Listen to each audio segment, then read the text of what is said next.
Welcome guys. GK MCQs MK channel में आपका बहुत बहुत स्वागत है। जो स्टूडेंट मध्य प्रदेश नर्सिंग प्रवेश परीक्षा की तैयारी कर रहे हैं उनके लिए बेसिक क्वेश्चन है। ये इजी क्वेश्चन है और इससे थोड़ा टफ क्वेश्चन हम दूसरे चैनल पर अपलोड कर रहे हैं, जैसे कि आपको पता है उसका नाम है जेके लोन जॉब चैनल। और एमपी एमके से तो आपको रोजाना अपडेट मिल ही रही होगी, ठीक है। ये क्वेश्चन आपके बन सकते हैं एएनएम में, जेएनएम में, ठीक है। और कुछ क्वेश्चन बीएस नर्सिंग में भी यहाँ से पूछे जाएंगे। बेसिक क्वेश्चन आ जाते हैं।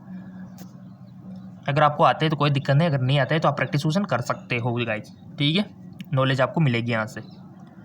तो चलिए शुरू करते हैं। जो तैयारी कर रहे हैं आपके एएनएम टेस्ट टी, जेएन टेस्ट टी, पीएनएसटी की, वो कर सकते हैं, ठीक है। शरीर की सबसे बड़ी ग्रंथि कौन सी है बताओ? लार ग्रंथि, थायराइड, यकृत, अमाशय। क्वेश्चन ईजी बट पूछ लिया जाता है, देखो। और किस प्रकार से पूछ लिया जाता है? वो आपसे पूछेगा कि शरीर की सबसे बड़ी अंतःस्रावी ग्रंथि कौन सी है। एक तो इस प्रकार से, एक इस प्रकार से पूछ सकता है कि शरीर की सबसे बड़ी बहिस्रावी ग्रंथि कौन सी है। ये दो तरीके से बनता है क्वेश्चन। तो डायरेक्ट पूछ लिया यहाँ तो कि बड़ी ग्रंथि कौन सी है, तो आपको ऑप्शन में दे रखा है तो आप खुद ही बता दोगे। तो सोच लिया सबने अपना अपना आंसर।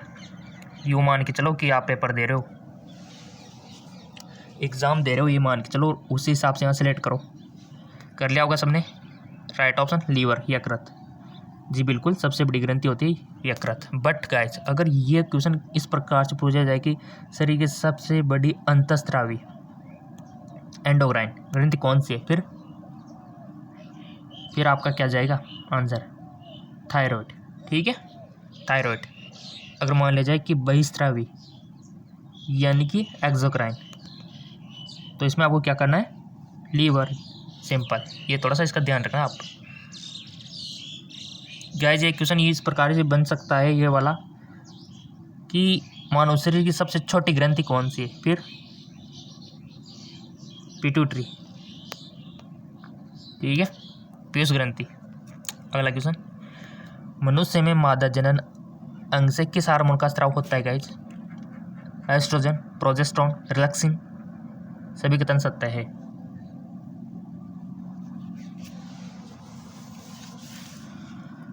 सो इसका राइट ऑप्शन आपने चूज कर लिया होगा। Right option relaxin. मादा जनन अंग से किस हार्मोन का स्राव होता है? रिलैक्सिन और एस्ट्रोजन आप कर सकते हो। और क्वेश्चन बन सकता है कि मनुष्य में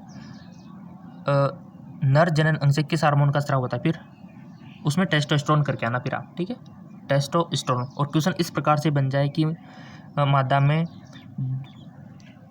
दूध उत्पादन के लिए कौन सा हार्मोन जिम्मेदार है?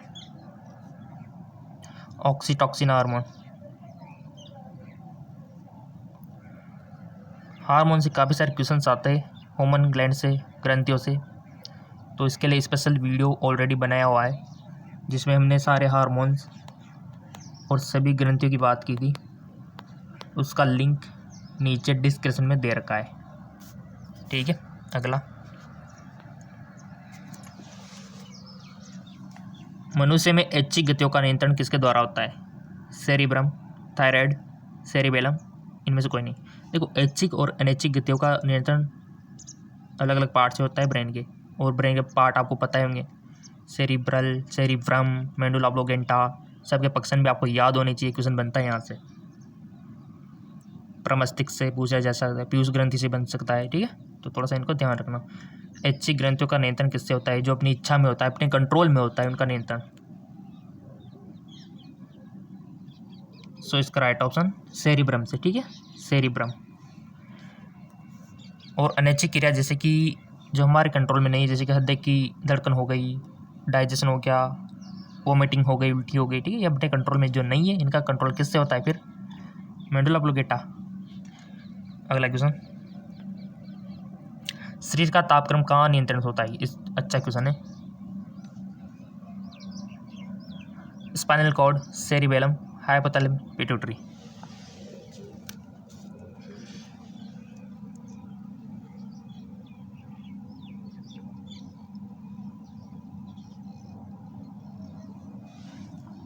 सो गाइस, इसका राइट ऑप्शन हो जाएगा आपका हाइपोथैलेमस, हाइपोथैलेमस।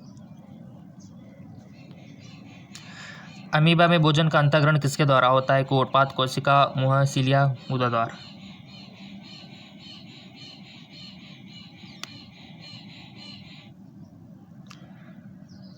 कोटपाद, ठीक है।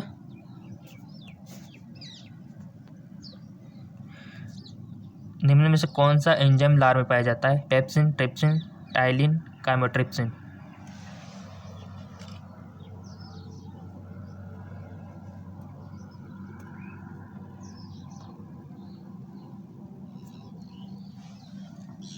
कौन सा एंजाइम लार में पाया जाता है? तो इसका राइट ऑप्शन है टाइलिन।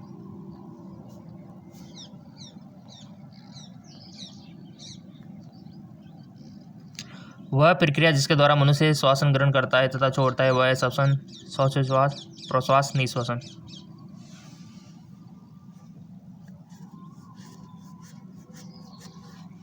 सो गाइस जिसका राइट ऑप्शन हो जाएगा आपका श्वासोच्छ्वास। ठीक है, अगला क्वेश्चन, ऊर्जा उत्पादन के लिए कोशिका प्राय किसका उपयोग करती है? एमिनोमल, ग्लूकोज, वसाम्ल, सुक्रोज। बहुत अच्छा क्वेश्चन।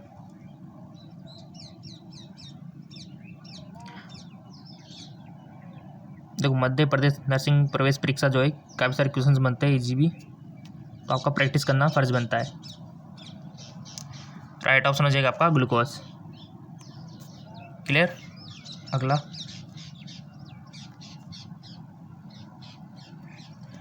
किस अभिक्रिया द्वारा पौधे में ऑक्सीजन बाहरी वातावरण से कोशिकाओं में पहुंचता है? किण्वन, विसरण, दहन, प्रकाश संश्लेषण। किस अभिक्रिया द्वारा पौधे में ऑक्सीजन बाहरी वातावरण से कोशिका में पहुंचता है? तो राइट ऑप्शन हो जाएगा विसरण। श्वसन की अभिक्रिया में खाद्य पदार्थों की परिणति क्या है? विघटन, दहन, परिवर्तन, संश्लेषण। राइट ऑप्शन विघटन। अगला क्वेश्चन, खाद्य पदार्थों का पौधों में स्थानांतरण का मुख्य रूप कौन सा है? Glucose, starch, sucrose, protein. तो राइट ऑप्शन हो जाएगा सुक्रोज। एक सवच मनुष्य का रक्तचाप कितना होता है? ये क्वेश्चन वैसे जो पढ़ रहे होंगे उनके लिए तो ईजी है, बट जो नहीं पढ़ रहे होंगे उनके लिए थोड़ा सा डिफिकल्ट हो सकता है। और इनका मात्रक भी ध्यान रखना है कि किस में मेजरमेंट किया जाता है और कौन से इंस्ट्रूमेंट के थ्रू मेजरमेंट किया जाता है। 3-4 क्वेश्चन बन सकते हैं यहाँ से। सबसे पहले तो आपका नॉर्मल ब्लड प्रेशर बताना है, तो सबको पता होगा 120/80, 120/80 होता है। और मात्रक की पूछे तो mmHg। ठीक है, मरकरी पारा, ये इसका मात्रक है। इंस्ट्रूमेंट की बात करें तो कौन से इंस्ट्रूमेंट से मेजरमेंट किया जाता है? स्पाइगोमेनोमीटर। ठीक है, मैनोमीटर, इससे मेजरमेंट किया जाता है। तो इसका राइट ऑप्शन जैसा कि हमने बताया वही है 120/80। अगला क्वेश्चन, और हाँ गाइज, अगर आपने रसायन विज्ञान का वीडियो नहीं देखा है तो वीडियो अपलोड कर दिया जेके लोन जॉब चैनल पे, जाके देख लेना, लिंक नीचे अटैच है। क्योंकि आपको पता है कि 3 चैनल पे तैयारियाँ चल रही है, इस पर इजी क्वेश्चन आएंगे। जेके लोन जॉब चैनल पर आपको थोड़े हार्ड क्वेश्चन मिलेंगे जो PNST एग्जाम में ज़्यादा बनते हैं। ठीक है, JNTST, PNST में। मनुष्य के मस्तिष्क की सबसे बाहरी झिल्ली है थियामीटर, मीटर, ड्यूरामीटर, एरेक्नॉइड। ड्यूरामीटर। मनुष्य की सूंघने की क्षमता को नियंत्रित करता है ऑप्टिक पॉली, घ्राणेंद्रियपाली, सेरिब्रम। इनमें से कोई नहीं, घ्राणेंद्रियपाली। मनुष्य में बुद्धि एवं चतुराई का केंद्र है cerebellum, hypothalamus, cerebrum, spinal cord.